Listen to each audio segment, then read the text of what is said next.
Hello दोस्तों, स्वागत करता हूं अपने नए यूट्यूब चैनल अभी एजुकेशन बाबा में। और मैं अभिषेक कुमार आपके लिए लेकर आया हूं 25 मोस्ट इम्पोर्टेंट क्वेश्चन। जी हां, जीके के 25 मोस्ट इम्पोर्टेंट क्वेश्चन जिन्हें आप लोगों को जानना बहुत आवश्यक है और ये हर परीक्षाओं के सवालों में पूछे ही जाते हैं। तो चलिए बिना देर किए हुए शुरू करते हैं अपना वीडियो। हाँ, तो आप लोग देख रहे हैं, ये मेरा पहला सवाल है। आकाश में बिजली चमकने से कौन सी गैस निकलती है? जी हाँ, आकाश में बिजली चमकने से कौन सी गैस निकलती है? ऑप्शन आपके सामने है, आप लोग देखिए और बताइए कि कौन सा सही होगा। ए सल्फर डाइऑक्साइड यानी SO2, बी अमोनिया यानी NH3, सी नाइट्रिक ऑक्साइड या डी मीथेन। तो आप लोग बताइए कि कौन सा जवाब सही होगा। चलिए मैं बिना देर किए हुए इसका सही जवाब बताता हूँ और इसका सही जवाब होगा सी यानी कि नाइट्रिक ऑक्साइड। जी हाँ, नाइट्रिक ऑक्साइड गैस निकलती है बिजली के चमकने से। अब बढ़ते हैं अपने अगले सवाल की ओर। ये मेरा अगला सवाल है और बहुत ही आसान सा सवाल है। तो दूसरा सवाल, प्रकाश संश्लेषण किस में होता है? जी हाँ, प्रकाश संश्लेषण किस में होता है? हरे पौधों में, विषाणु में, कवक में या इन सभी में? आप लोग बताइए कि किस में होता है प्रकाश संश्लेषण की प्रक्रिया। चलिए मैं इसका सही जवाब बताता हूँ बिना देर किए हुए, और इसका सही जवाब होगा ए यानी कि हरे पौधे। जी हाँ, हरे पौधों में प्रकाश संश्लेषण की प्रक्रिया होती है। अब बढ़ते हैं अपने अगले सवाल की ओर। ये मेरा तीसरा सवाल है। कोसी नदी को किस राज्य का शोक कहा जाता है? जी हाँ, कौन से राज्य में कोसी नदी है जिन्हें शोक कहा जाता है, राज्य का शोक? उत्तर प्रदेश में है, बिहार में है, मध्य प्रदेश में है या पंजाब में है? आप लोग मन में सोच कर रखें, बाकी मैं आंसर बताता हूँ तो मिलाइएगा कितना सही जवाब दिए हैं। चलिए इसका सही जवाब होगा बी यानी कि बिहार। जी हाँ, बिहार ही है, कोसी नदी को मतलब बिहार का शोक कहा जाता है। अब बढ़ते हैं अपने अगले सवाल की ओर और मेरा अगला सवाल इस प्रकार से है। ये मेरा अगला सवाल है, निम्न में से सबसे लंबी नदी कौन सी है? जी हाँ, निम्न में से सबसे लंबी नदी कौन सी है? जो देख रहे हैं आप लोग, ब्रह्मपुत्र है, गंगा है, कावेरी है या नर्मदा है? इन चारों में से बताइए कि सबसे लंबी नदी कौन सी है। चलिए मैं इसका सही जवाब बताता हूँ और इसका सही जवाब होगा बी यानी कि गंगा। जी हाँ, गंगा नदी ही सबसे लंबी नदी है। अब बढ़ते हैं अगले सवाल की ओर। ये मेरा अगला सवाल कि DDT क्या है? जी हाँ, DDT क्या है? आप लोग बताइए, प्राकृतिक कीटनाशक है या अन्य घातित प्रदूषण है या तरुणशील प्रदूषण है या ये सभी है? बताइए DDT क्या है। चलिए मैं इसका सही जवाब बताता हूँ और इसका सही जवाब होगा ए यानी कि प्राकृतिक कीटनाशक। जी हाँ, प्राकृतिक कीटनाशक ही DDT है। ये मेरा छठा सवाल है। ल्यूकेमिया का कारक है, ल्यूकेमिया का कारक है क्या है? CA40, SR90, CGM या आयोडीन? इसका बताइए आप लोग कि कौन सा जवाब सही होगा। चलिए मैं इसका सही जवाब बताता हूँ और इसका सही जवाब होगा CA40। जी हाँ, ल्यूकेमिया का कारक है CA40। अब बढ़ते हैं हम अपने अगले सवाल की ओर और मेरा अगला सवाल इस प्रकार से है। ये मेरा अगला सवाल, वर्मी कंपोस्टिंग किसके द्वारा की जाती है? जी हाँ, वर्मी कंपोस्टिंग किसके द्वारा की जाती है? कवक, ए कवक, बी शैवाल, सी जीवाणु या डी केचुआ? आप लोग बताइए कि कौन में होता है वर्मी कंपोस्टिंग। हम बढ़ते हैं अपने अगले सवाल की ओर। इसका आंसर होगा, इसका सही जवाब होगा डी यानी कि केचुआ। जी हाँ, केचुआ में होता है वर्मी कंपोस्टिंग, जो होता है वो केचुआ के द्वारा किया जाता है। अब बढ़ते हैं अपने अगले सवाल की ओर। ये मेरा अगला सवाल, हमारे देश में वन महोत्सव कब मनाया जाता है? जी हाँ, हमारे देश में वन महोत्सव कब मनाया जाता है? ए दिसंबर, 1 दिसंबर, बी 2 अक्टूबर, सी 10 अगस्त या डी 1 जुलाई? इन चारों में से आप लोग बताइए कि कौन सा जवाब सही होगा। चलिए मैं इसका सही जवाब बताता हूँ और इसका सही जवाब होगा डी यानी कि 1 जुलाई। 1 जुलाई को हमारे देश में वन महोत्सव मनाया जाता है। अब बढ़ते हैं अपने अगले सवाल की ओर। चलिए ये मेरा अगला सवाल है। शोर मापने की इकाई है, शोर मापने की इकाई कौन सी है? हर्ट्ज, डेसिबल, जूल या न्यूटन। इन चारों ऑप्शन में से बताइए कौन सा जवाब सही होगा। अगर आप लोगों को पता है तो आप लोग मिलाते जाए कितना जवाब सही देते हैं। चलिए इसका सही जवाब होगा बी, यानी कि डेसिबल। अगर आप लोग 20 सोचे हैं तो एकदम बिल्कुल सही जवाब है। और बाकी आगे देखते हैं। ये सबसे इम्पोर्टेंट सवाल है। सीमेंट फैक्ट्री में श्रमिकों को कौन सी बीमारी होने की ज़्यादा संभावना होती है? जी हाँ, जो मजदूर सीमेंट फैक्ट्री में काम करते हैं उनको कौन सी बीमारी होने की ज़्यादा संभावना होती है? तो आप लोग इन 4 ऑप्शन में से देखिए और बताइए कि कौन सा होगा।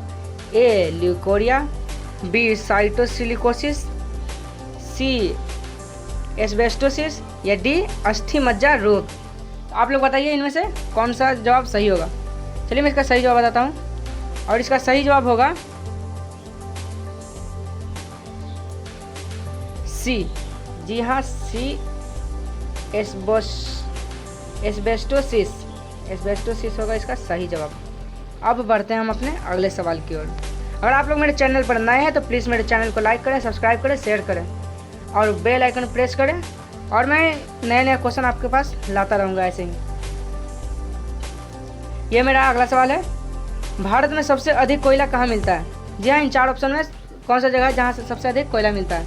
ये बहुत ही आसान सा सवाल है। ए झारखंड, बी महाराष्ट्र में, सी पश्चिम बंगाल में या डी असम में। आप लोग बताइए इसका सही जवाब क्या होगा। मैं बताता हूँ इसका सही जवाब। इसका सही जवाब होगा ए, यानी कि झारखंड में। जी हाँ, झारखंड में सबसे अधिक कोयला मिलता है। अब बढ़ते हैं हम अपने अगले सवाल की ओर। बिना देर किए अब जल्दी जल्दी आगे बढ़ते हैं। अगला सवाल यह है, पृथ्वी दिवस कब मनाया जाता है? जी हाँ, पृथ्वी दिवस कब मनाया जाता है? ए 22 मार्च, बी 20 मार्च, सी 22 अप्रैल या डी 28 अप्रैल। आप लोग बताइए कि पृथ्वी दिवस कब मनाया जाता है। चलिए मैं बिना देर किए इसका सही जवाब बताता हूँ और इसका सही जवाब होगा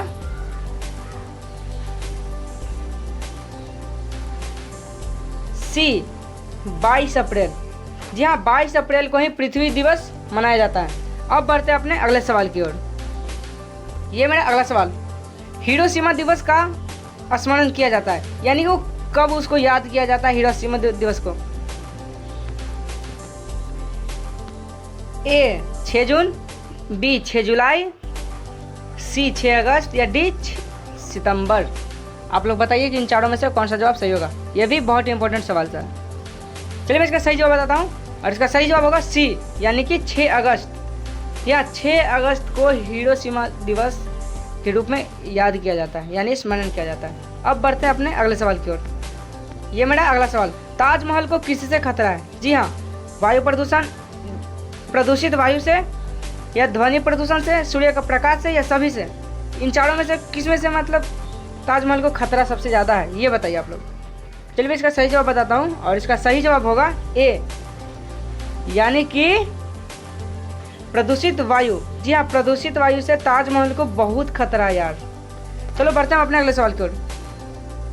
ये मेरा अगला सवाल है कि ब्लू बेबी सिंड्रोम नामक बीमारी किसके कारण होती है? ए नाइट्रेट के कारण, बी क्लोराइड के कारण, सी साइनाइड के कारण या डी सभी के कारण। आप लोग सोच कर रखें कि कौन सा जवाब सही होगा। चलिए मैं इसका सही जवाब बताता हूँ और इसका सही जवाब होगा ए, यानी कि नाइट्रेट। यह नाइट्रेट के कारण ही ब्लू बेबी सिंड्रोम नामक बीमारी होता है। अब बढ़ते हैं अपने अगले सवाल की ओर। ये मेरा अगला सवाल है, समुद्र में नमक की मात्रा कितनी होती है? जी हाँ, समुद्र आप लोग देखते हैं उसमें नमक की मात्रा कितना % होता है, ये बताइए। 35%, 20%, 10% या 60%। चलिए मैं इसका सही जवाब बताता हूँ और इसका सही जवाब होगा 20%, जिसे आप लोग कभी नहीं भूलिएगा, होगा 20%। समुद्र में नमक की मात्रा 20% होती है। ये बहुत ही इंपॉर्टेंट सवाल है। ये मेरा अगला सवाल कि इकोसिस्टम शब्द का प्रयोग 1935 में किसने किया था? जी हाँ, इन 4 ऑप्शन में से इकोसिस्टम शब्द का प्रयोग 1935 में किसने किया था? ए लैमार्क ने, बी आर्थर टैंसले ने, सी चार्ल्स डार्विन ने या डी इनमें से कोई नहीं। आप लोग बताइए। चलिए 17 का मैं सही जवाब बताता हूँ और 17 का सही जवाब होगा बी, यानी कि आर्थर टैंसले। जी हाँ, आर्थर टैंसले ने ही 1935 में इकोसिस्टम शब्द का प्रयोग किया था। अब बढ़ते हैं अपने अगले सवाल की ओर। ये मेरा अगला सवाल है, भारतीय प्रायद्वीप में पाया जाने वाला अकेला सच्चा हिरण है यानी कि कौन है? ये बहुत ही इम्पोर्टेंट सवाल है दोस्तों। आप लोग बताइए कि कौन सा जवाब सही होगा। काला हिरण, लाल हिरण, बारहसिंगा या चीतल? इन 4 ऑप्शन में से बताइए कि भारतीय प्रायद्वीप में पाया जाने वाला अकेला सच्चा हिरण कौन है। तो अकेला सच्चा हिरण होगा यहाँ पर काला हिरण। जी हाँ, इसका ये जवाब सही होगा। भारतीय प्रायद्वीप में काला हिरण ही एक अकेला सच्चा हिरण बचा हुआ है। अब बढ़ते हैं अपने अगले सवाल की ओर। ये मेरा अगला सवाल है, MIC किस दुर्घटना से संबंधित है? जी हाँ, MIC किस दुर्घटना से संबंधित है? ए नाभिकीय दुर्घटना, बी केदारनाथ, सी भोपाल गैस रिसाव या डी कच्चा तेल? जी हाँ, ये बताइए आप लोग। बहुत इंपॉर्टेंट सवाल है दोस्तों। चलिए मैं इसका सही जवाब बताता हूँ और इसका सही जवाब होगा सी यानी कि भोपाल गैस रिसाव। जी हाँ, MIC जो दुर्घटना है वो भोपाल गैस रिसाव से संबंधित है। अब बढ़ते हैं अपने अगले सवाल की ओर। अगर आप लोगों को मेरा सवाल अच्छा लगता है तो आप लोग मेरे चैनल को सब्सक्राइब करें ताकि मैं अपने वीडियो जल्दी जल्दी आप लोगों के पास लाता रहूं। अब मेरा नया चैनल है तो आप लोग ज़्यादा से ज़्यादा सपोर्ट करें ताकि मैं अपने चैनल को और बेहतरीन तरीके से प्रस्तुत कर सकूं आप लोगों के सामने। अब बढ़ते हैं अपने अगले सवाल की ओर। ये मेरा अगला सवाल है, त्वचा कैंसर का मुख्य कारण क्या है? जी हाँ, त्वचा कैंसर का मुख्य कारण क्या है? थोड़ा मिस्टेक हो गया। जल प्रदूषण, ओजोन परत का नष्ट होना, यहाँ पर नष्ट होना छूट गया दोस्तों, यहाँ पर होगा नष्ट होना, ओजोन परत का नष्ट होना या अम्लीय वर्षा या जन्म रोग? जी हाँ, इसका सही जवाब आप लोग बताइए, इसका सही जवाब क्या होगा। चलिए मैं इसका सही जवाब बताता हूँ और इसका सही जवाब होगा बी, जिसे आप लोग कभी नहीं भूलिएगा दोस्तों। ओजोन परत जो है वो नष्ट होने के कारण त्वचा कैंसर होता है, यानी कि ओजोन परत का नष्ट होना, आप लोग कभी नहीं भूलिएगा।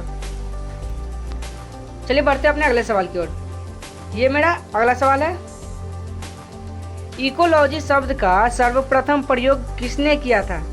जी हाँ, सबसे पहले कौन थे जो इकोलॉजी शब्द का प्रयोग किए थे? तो यहाँ पर ऑप्शन है आपके पास, ए ओडन, बी अर्नस्ट हैकल, सी फ्रेडरिक या डी मेडॉक्स? इन 4 ऑप्शन में से बताइए कि कौन सा जवाब सही होगा। चलिए मैं इसका सही जवाब बताता हूँ बिना देर किए हुए, क्योंकि समय बहुत तेजी से निकल रहा है दोस्तों। तो इसका सही जवाब होगा बी, यानी कि अर्नस्ट हैकल। जी हाँ, अर्नस्ट हैकल ही ऐसे व्यक्ति थे जिन्होंने सर्वप्रथम इकोलॉजी शब्द का प्रयोग किया था। अब बढ़ते हैं अपने अगले सवाल की ओर। ये मेरा अगला सवाल है जो कि आसान सा दिखने वाला है लेकिन बहुत हार्ड है दोस्तों, कि फूलों की घाटी कहाँ है? जी हाँ, आप लोग बताइए कि फूलों की घाटी कहाँ है। ए राजस्थान में है, बी मध्य प्रदेश में है, सी उत्तराखंड में है या डी असम में है? जी हाँ, इन 4 ऑप्शन में से बताइए कि फूलों की घाटी कहाँ पर है। बहुत ही इंपॉर्टेंट सवाल है। चलिए मैं इसका सही जवाब बताता हूँ और इसका सही जवाब होगा उत्तराखंड। जी हाँ, अगर आप लोग उत्तराखंड सोचे हुए तो बिल्कुल सही जवाब है दोस्तों। और आप लोग इसी प्रकार से आगे बढ़ते रहें। 3 क्वेश्चन और बचा हुआ है जिसे मैं जल्दी जल्दी सॉल्व कर दूंगा। तो उत्तराखंड को फूलों की घाटी कहा जाता है, यानी कि फूलों की घाटी कहाँ है? तो उत्तराखंड में है। चलो बढ़ते हैं अपने अगले सवाल की ओर। ये मेरा अगला सवाल सबसे सिंपल सवाल है और हमेशा ये पूछता है, हर क्वेश्चन में पूछेगा ही पूछेगा, हर एग्जाम में पूछेगा। विश्व पर्यावरण दिवस कब मनाया जाता है? जी हाँ, 1 जुलाई, 5 जून, 25 जून या 15 जून? जी हाँ, आप लोग बताइए कि विश्व पर्यावरण दिवस कब मनाया जाता है। इसका सही जवाब बताइए। चलिए मैं इसका सही जवाब बताता हूँ और इसका सही जवाब होगा बी, यानी कि 5 जून को विश्व पर्यावरण दिवस के रूप में मनाया जाता है। अब बढ़ते हैं अपने अगले सवाल की ओर। ये मेरा अगला सवाल है, बहुत ही इंपॉर्टेंट सवाल। ए कि काले वन कहाँ पाया जाता है? जी हाँ, ये मेरा पहला सवाल है, ये मेरा 24 नंबर का क्वेश्चन, बहुत ही इंपॉर्टेंट सवाल। काले वन कहाँ पाए जाते हैं? ए जर्मनी में, बी फ्रांस में, सी भारत में या डी श्रीलंका में? बहुत ही इंपॉर्टेंट सवाल है जिसको आप लोग याद कर सकते हैं एक बार में। काले वन यानी कि काला जंगल कहाँ पाया जाता है? ये हमारा सेकंड लास्ट क्वेश्चन है। इसका सही जवाब मैं बताता हूँ, और इसका सही जवाब होगा ए यानी कि जर्मनी में। जर्मनी में ही काला वन पाया जाता है। अब बढ़ते हैं अपने अगले सवाल की ओर। अगर आप लोग जर्मनी सोचे हुए हैं तो बिल्कुल सही जवाब है, यही होगा सही जवाब। चलिए अब बढ़ते हैं अपने अगले सवाल की ओर। और ये मेरा अंतिम सवाल है जो कि बहुत आसान है। मैंने अंतिम सवाल बहुत आसान रख दिया है। हमारा राष्ट्रीय वृक्ष कौन सा है? जी हाँ, आप लोग हम लोग भारत में रहते हैं, तो बताइए कि हमारा राष्ट्रीय वृक्ष कौन सा है? ए पीपल, बी नीम, सी बरगद या डी तुलसी। जी हाँ दोस्तों, अगर आप लोग मेरे चैनल पर नए हैं तो एक बार फिर से बोल रहा हूँ, मेरे चैनल को सब्सक्राइब करें और मेरे वीडियो को लाइक करें अगर अच्छा लगे तो, और कमेंट में फीडबैक दें। जी हाँ, अपना फीडबैक दीजिएगा तब मैं उस चीज़ को सुधार कर पाऊँगा। इसे बहुत ही मेहनत करके क्वेश्चन को तैयार किया गया है दोस्तों, बहुत ही मेहनत करके तैयार किया गया है। तो इसका सही जवाब पहले बता देता हूँ कि 25 का सही जवाब होगा सी। जी हाँ, बहुत ही आसान सा सवाल है, सी यानी कि बरगद जो है वो हमारा राष्ट्रीय वृक्ष है। अब हमारा ये 25 क्वेश्चन ख़त्म हुआ, और आशा करता हूँ कि आपको मेरा सवाल ये पसंद आया होगा। अगर पसंद आया तो मेरे चैनल को लाइक करें, कमेंट करें, सब्सक्राइब करें और अगले वीडियो की प्रतीक्षा करें। मैं हर सप्ताह में अगला वीडियो पोस्ट करूँगा और आप लोगों को दिखाऊँगा, तो आप लोग ज़रूर देखेंगे आप लोग, और इससे कुछ ना कुछ सीखने को मिलेगा, आपको हेल्प मिलेगा, मुझे अच्छा लगेगा। चलिए अब मैं धन्यवाद करता हूँ, थैंक यू मेरे वीडियो को देखने के लिए। और अगर आप लोग मेरा पिछला वीडियो नहीं देखा तो वो भी देख लीजिए, उसमें बहुत इंपॉर्टेंट सवाल है। चलिए बाय बाय। मैं अभिषेक कुमार इसी के साथ अलविदा लेता हूँ।